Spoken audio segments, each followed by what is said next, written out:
I'm getting my ski legs back tomorrow. Ooh, how excited Going to are you for Milton that? Keynes. Oh.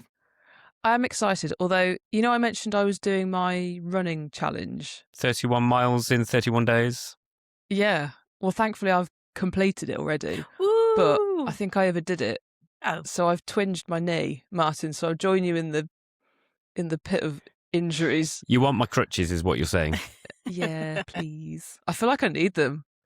So I'm a bit slightly anxious about my knee tomorrow. But yeah, off to Milton Keynes to the indoor ski slope. Lovely. I've never been skiing. What put me off is someone at school. She went on a ski thing through school and absolutely decimated her knee. So, yeah, it kind of put me off. At Prey, I probably could get on board with the drinks, the hot chocolate. Yeah, but not the actual skiing.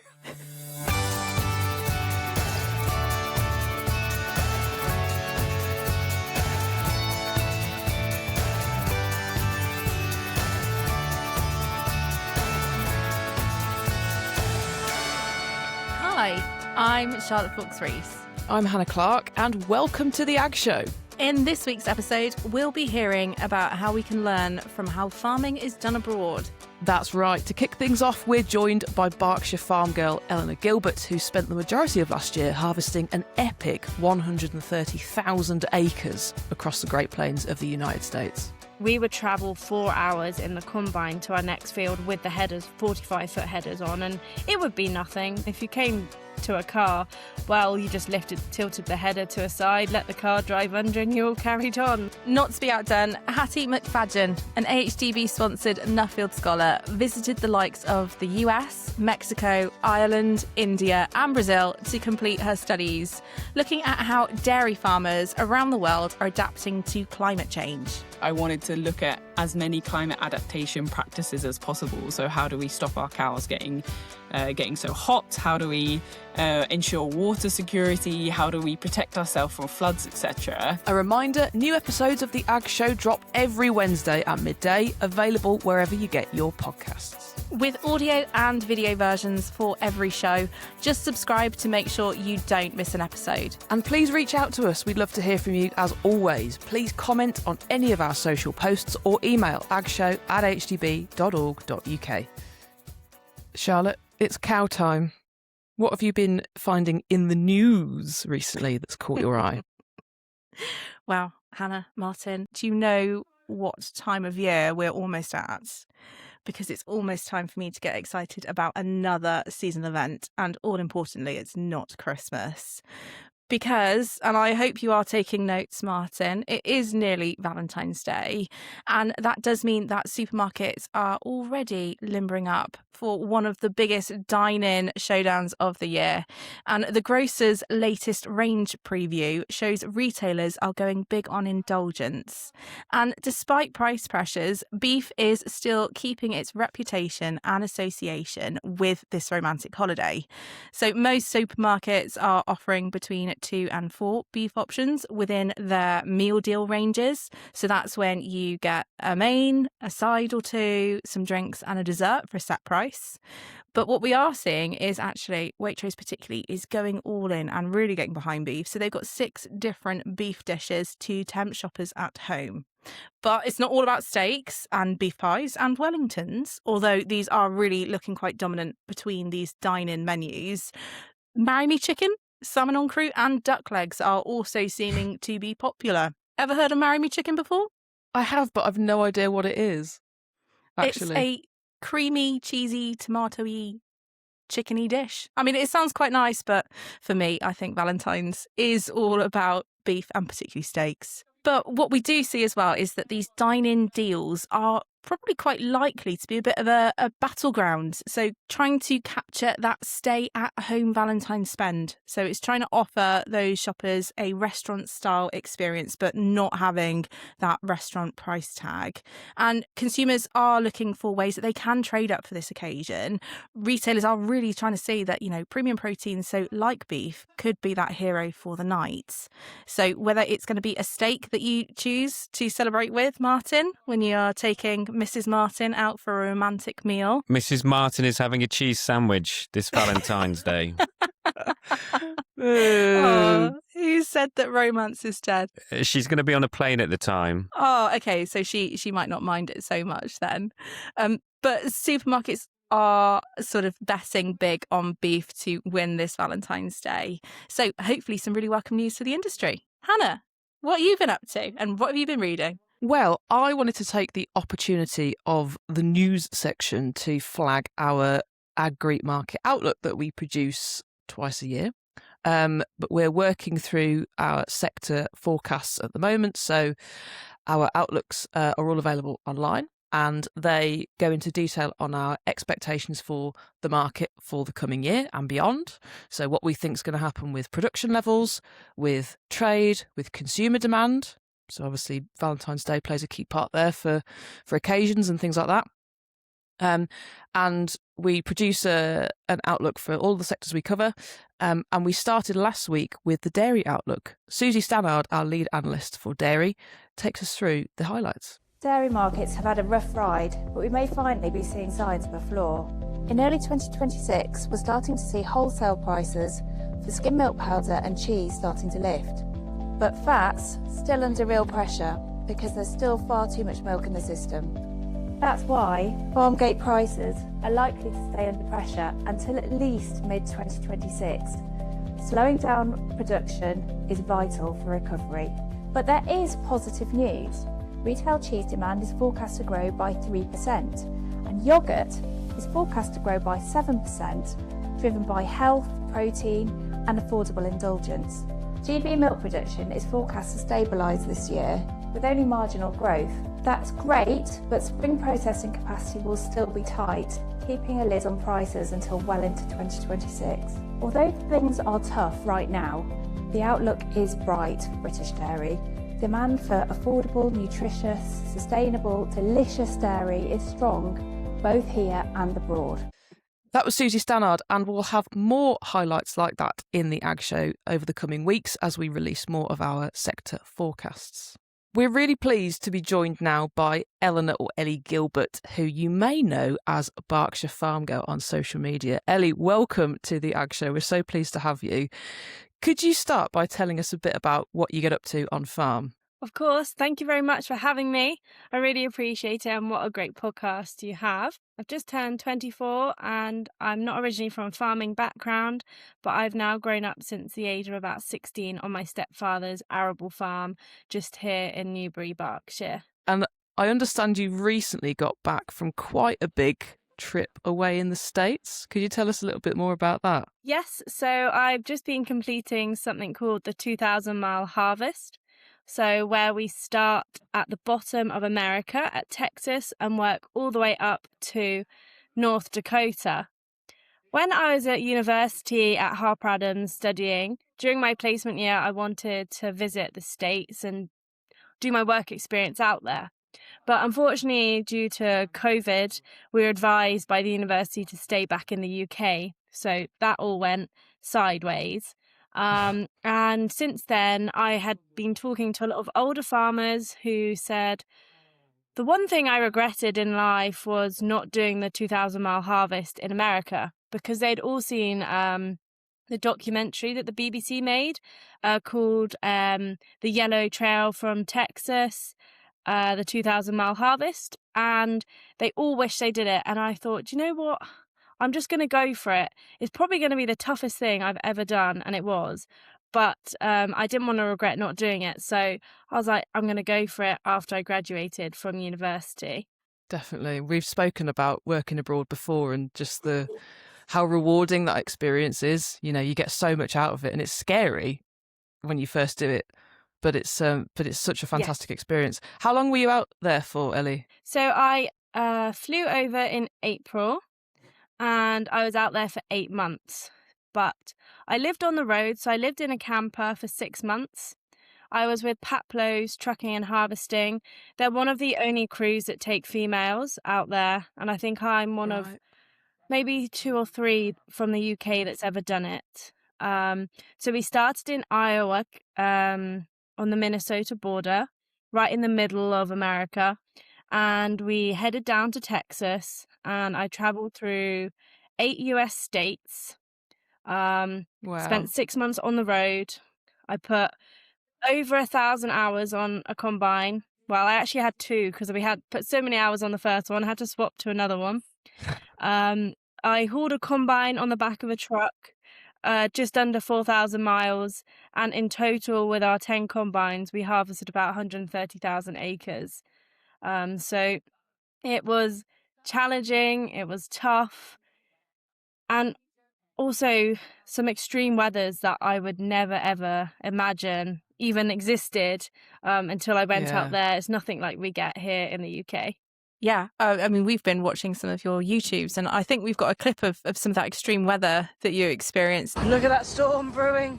Oh my gosh, the lightning just won't stop.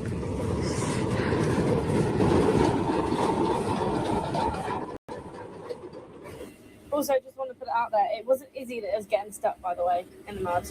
She's a very good grain cart operator. It's starting to spit, raining, and we're all just running to try and get the field finished before it thunders and lightnings and hails and rains.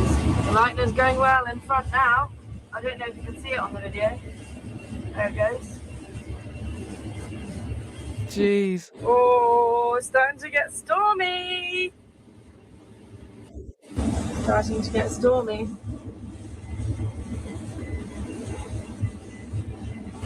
And it's coming, the rain. Oh! Did you see that lightning? Oh my gosh, look at the rain and the... Put our window wipers on. We're just trying to get this field finished. We've not got long left. We've got literally 2 or 3 more strips in between 5 combines. We could do it. And that's it. We've had to stop. Too much rain. Moisture's getting up. Just not going to work. Got to park up. Look at the lightning. Going for it. So you said there were 5 combines. How big was that one field, Ellie?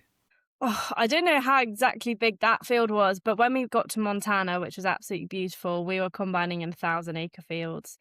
And it was pretty impressive when we had 10 of us or even 8 of us in a field. It did get slightly chaotic, though.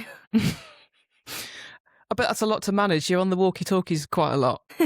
Yeah, especially when we first got going in Kiowa. None of us really knew what we were doing, and trying to figure out the GPS was a challenge. And we were combining in a field of terraces, something called terraces. So they're big mounds that they use for drainage out there. And we basically can't use GPS. So we literally got on a combine and we were just let loose. And do you know what? We were just crossing each other like this because we were going around. And it was definitely a lot of talking on the CB. But once we got going, by the time we got to Montana, I think we were all a little bit better. My goodness me. And for context, I think the average arable farm size in the UK is what, like 200 acres? And you were in 1,000-acre fields? Yes, I mean, the scale of it out there was incredible. When I was in Kiowa, Kansas, we would travel 4 hours in the combine to our next field with the headers, 45-foot headers on, and it would be nothing. I mean, it would be mentally tiring for us because there would be telegraph pole right next to us, but the boss would go and we'd all just be like, right, okay, it's time to follow. And we've got our headers on and the big convoy would go through, and if you came to a car, well, you just tilted the header to a side, let the car drive under, and you all carried on. So, yeah, it was definitely something mind-blowing. And what was it like being in that sort of size gang and working with others? And did you say you were one of the only girls in the group? What was that like? No, so there was 7 females, and we all lived in an 8-bed camper. So that was tough. It was tight. And as you can imagine, we work with these people, we sleep with these people, we eat with these people, we have to go shopping with these people, and we've never met each other before. And often in a big group, it did get quite intense sometimes, and you can't get away from it. You have to be very mentally resilient, not only to work the long hours, but also to cope with a big group of you together. Because often there was arguments or jealousy because some people got to drive different things, and it's to be expected when you're living with a crew of 20 25 to 26 of us. When I went to speak to my boss, Paul Paplow at Lama, he said only 5% of you will make it to the end. Wow. And I probably should have taken that as alarm bells at the time, but I thought of it as a challenge. And in the end, only 2 of us made it from the beginning all the way to the end out of the original 25 of us that came through. So if that doesn't say it, that it's challenging, then I'm not really sure what does. That's incredible. And, throw in, 25 strangers from all over the place, let alone the long hours and the stressful conditions and the weather and all the rest of it. It's a lot to contend with, isn't it? I'm really interested to know what sort of your typical, I mean, there wouldn't be a typical day, but what were you getting up to and what kind of crops were you harvesting? So I'll answer your last bit of the question, which is what sort of crops were you harvesting to start with. So we combine anything from wheat to barley, oilseed rape, but they call it canola out there. We also combined chickpeas, which we had to be careful of because they were notorious for catching alight. So we had to make sure we blew off the cage vanes, which is just above the concaves of the combine, right inside, to get rid of all the dust. We also combined lentils, which is an interesting crop as well, because they were very, very tiny. They were probably only about this tall. You had to literally skim the floor to combine them. And we also combined peas and beans. So that was just in the main harvest. And then we did the full harvest after, which we combined corn and soybeans. So in terms of the combining, we were changing concaves every few weeks, which was, I thought I was going to die every time I did it.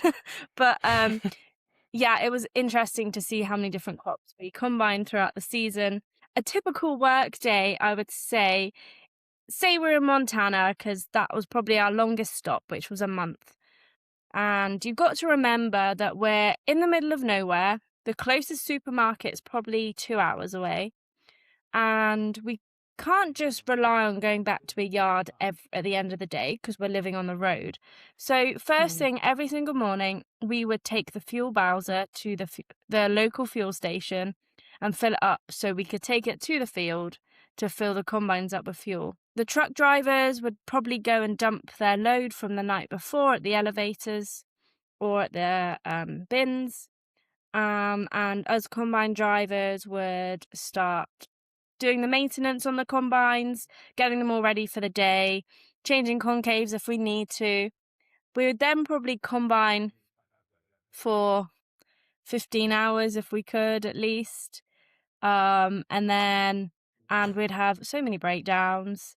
I mean, as you saw, we can get stuck in the mud 10 times a day sometimes in certain places. So every day was different. But I definitely do know how to fix a combine now. I went in there not really knowing a lot, but now I could probably figure out most problems with a combine harvester. And then we would sort of pack up at the end of the day, make sure everything's covered up in case the rain comes, because you never know when it's going to come out there. And then sort of do it all over again. Yeah, from my limited experience with driving combines in New Zealand, I didn't know how many grease nipples were on a combine before having to do that every morning. Is that something your newfound ability in mechanical skill, is that something you've been able to take back home? Yes, definitely. I think that's one of the biggest things. Resilience and mechanical skills, and also learning how to cope with difficult people is probably some of the biggest takeaways that I've had. But definitely, after putting 1,200 hours on a combine harvester, I'd hope I'm a little bit better. So, Ellie, knowing what you know now, would you go back and change anything, or would you still go ahead and have taken part in this incredible experience from the sounds of it? So it's a difficult one. I think as a farmer, you just love harvesting, and it's definitely a lot of people's favourite time of the year. And I love the work. It was long hours, and sometimes I don't remember driving home because I was so exhausted. I think I worked 4 months without a day off or even an hour off, from 7 a.m. past midnight every night. So Yes, I would do it again, but I think I would choose a different crew to go on, because I've seen all the crews and the different companies out there. There's definitely a few different ones that have caught my eye. I think on that note, it's time for a quick break, but we'll catch up with Ellie a little bit later in the show.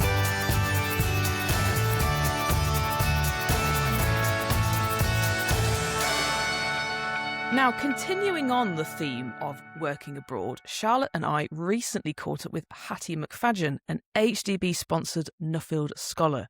She's very well travelled, and she's ticked off the likes of the US, Mexico, Ireland, India and Brazil as part of her studies. But before jumping into all the details, Hattie began by telling us what a Nuffield Scholarship actually is. So Nuffield Scholarship, it is a trust that ensures that passionate people from agriculture can essentially go abroad and learn from other people and then bring that knowledge back to the UK. So it's an organisation that finds really passionate people who have that topic that they're really interested in, and they really want to spend 2 weeks digging into it, travelling abroad, finding out all that useful information, and then bring it back and implement it in your own business and also throughout the sector. So it's a really good opportunity. Is that overseas travel that really important part of it then? Is that, something that has to be done? Yeah, so for the vast majority, I think everybody wants to go overseas. And the guy that set it up,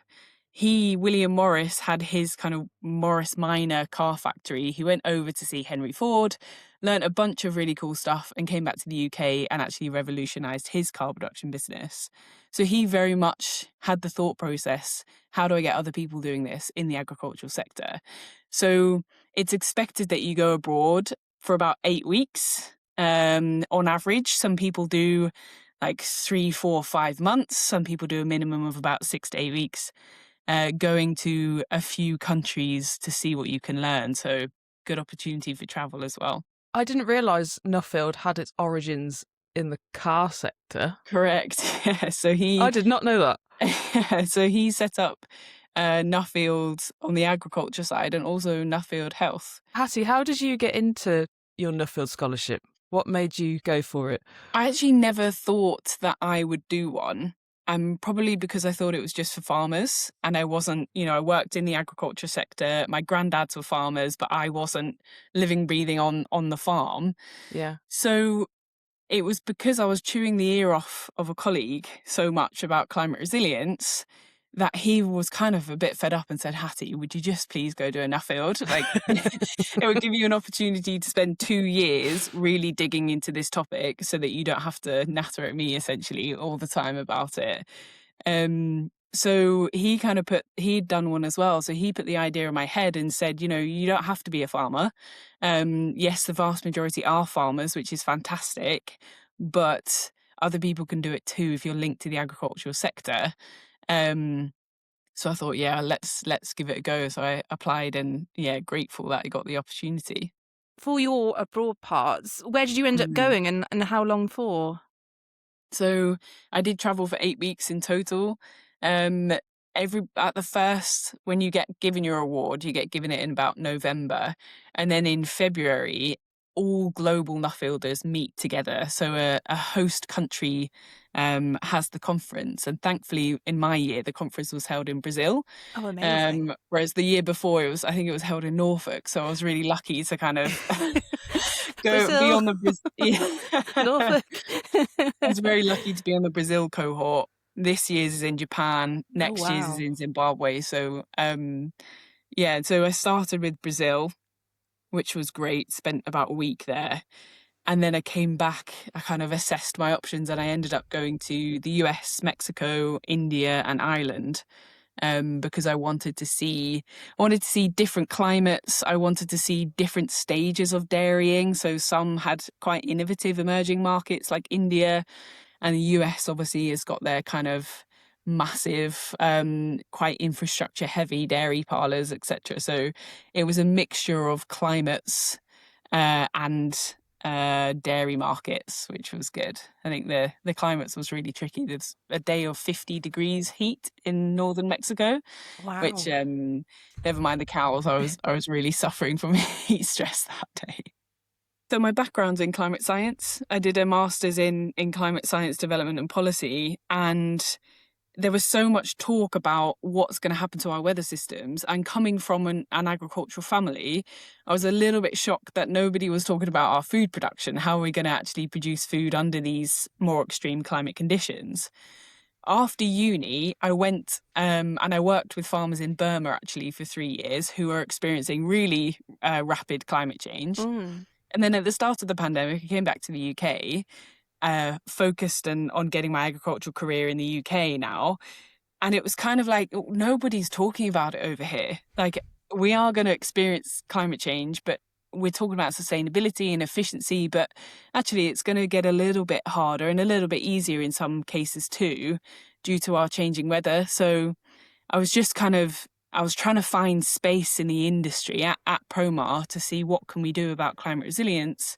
And this is why I really wanted to go to Nuffield to really develop that idea. And now it's so much clearer 2 years on what we need to do as a sector and what we can do, what the opportunities are.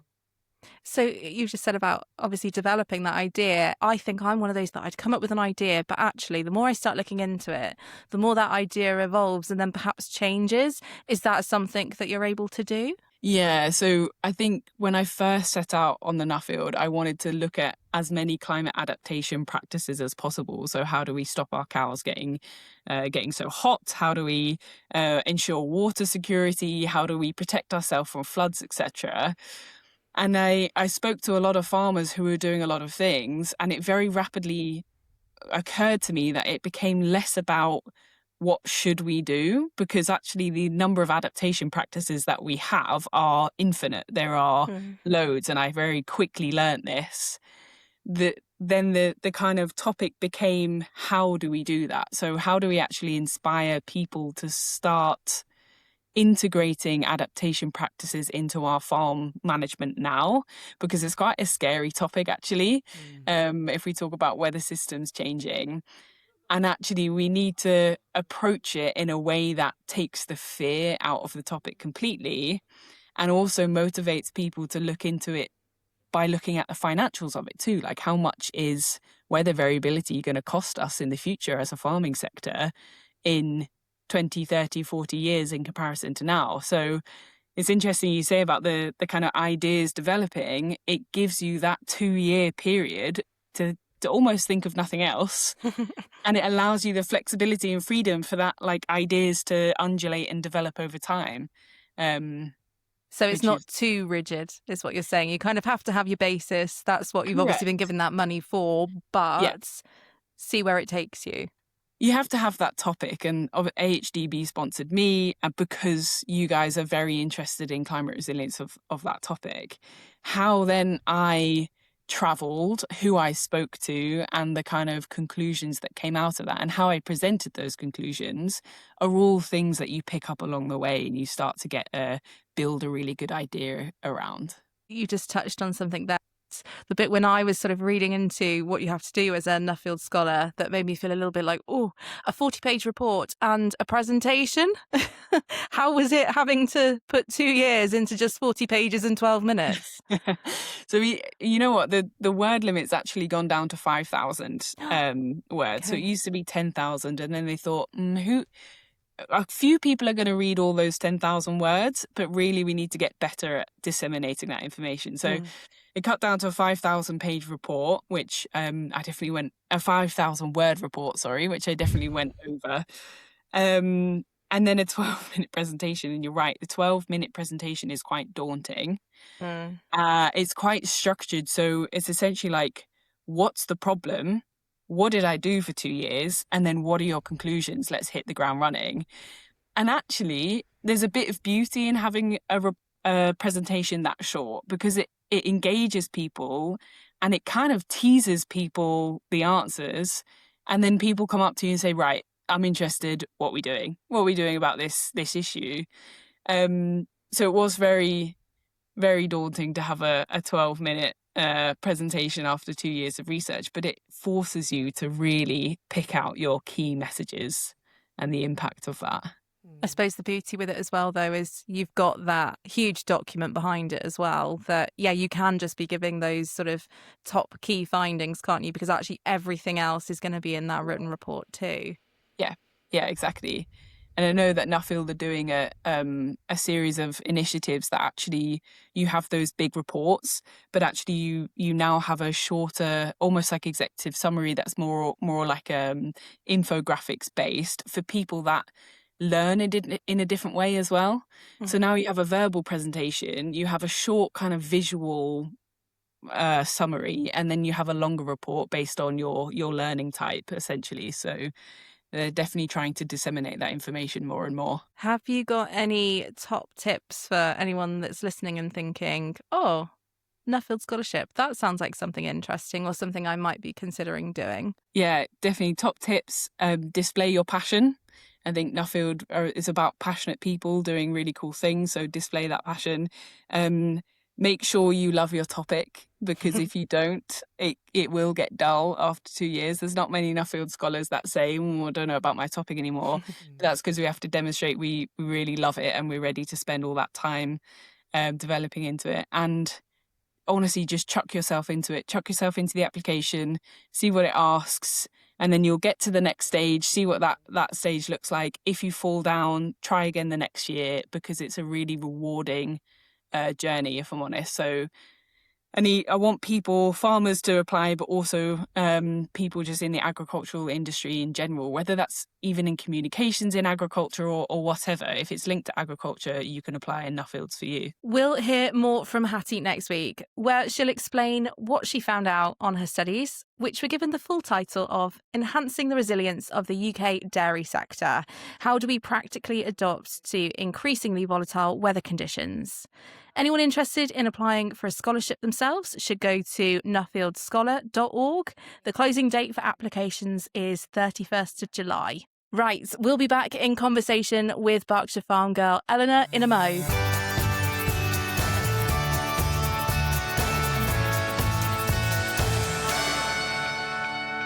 So we're back chatting with Ellie, the Berkshire Farm Girl.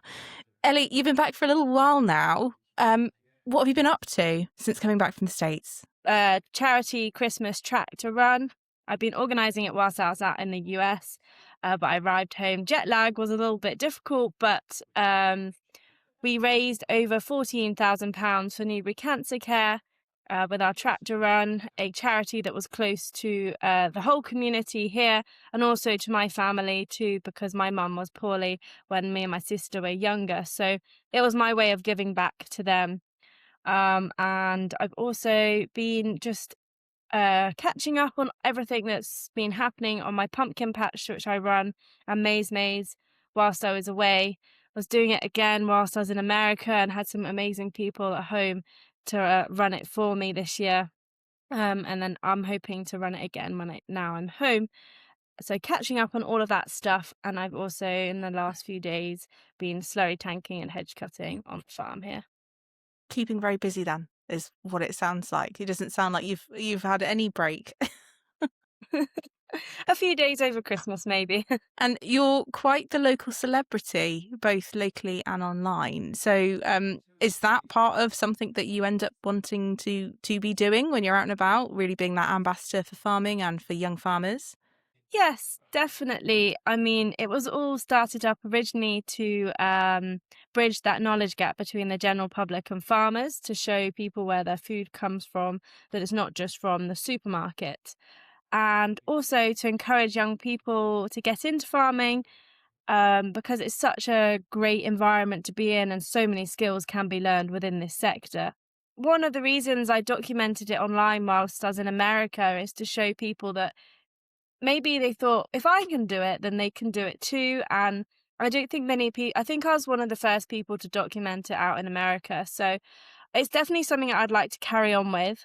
It is almost like a full-time job though, editing them videos, because I did do one every Friday, Saturday and Sunday, and sometimes on Monday whilst I was out in America. And I look back on it and I think, oh gosh, some of the editing's a bit rubbish, or I wish I did better there. But I say to myself, look, I was working 100-hour weeks and I was often editing at midnight or 5 o'clock in the morning. So yeah, I definitely something I'd like to carry on doing. And if anyone that's listening to the podcast is thinking about doing an American Harvest, I'd be more than happy for you to contact me under Berkshire Farm Girl on any of my socials to have a chat about it. I was just going to ask Ellie, so you started your YouTubing when you were out in the States. Were you doing anything before then? Because you've got quite the following now, haven't you? So I started it about 7 years ago, but I've always been in education, so university or school or college. So I've never really been able to go for it because I've only ever been able to film it during certain seasons that I'm working on the farm. And the YouTube is really difficult because you have to have so many subscribers and so many watch hours, and you have to keep it going every year. So I managed to keep it going for about 3 years. That was one of my most recent things, my YouTube. But if you stop, then they cut you off. So and then whilst I was in America, obviously it was a long period, so it started to build up again there. But yeah, it's I've been doing it for quite a few years now, but I'm sort of just taught myself about how to do it. I don't really still know what I'm doing, but I'll just give it a go. And did you find your following kind of took off when you were putting content out from the States? Because that's really unique stuff to watch, isn't it, for viewers back home?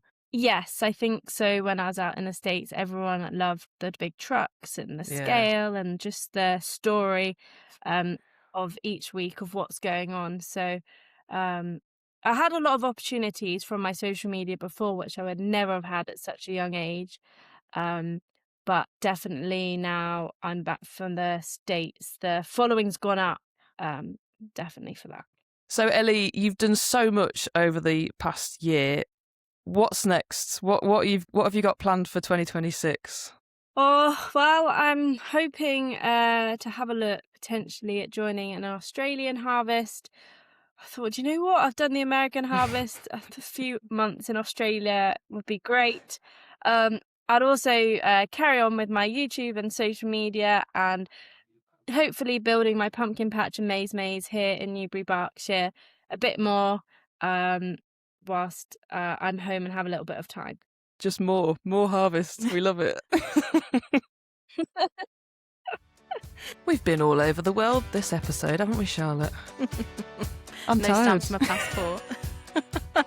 No, a massive thank you to Ellie and Hattie for telling us about their experience abroad, doing Nuffield, doing 2,000-mile harvests.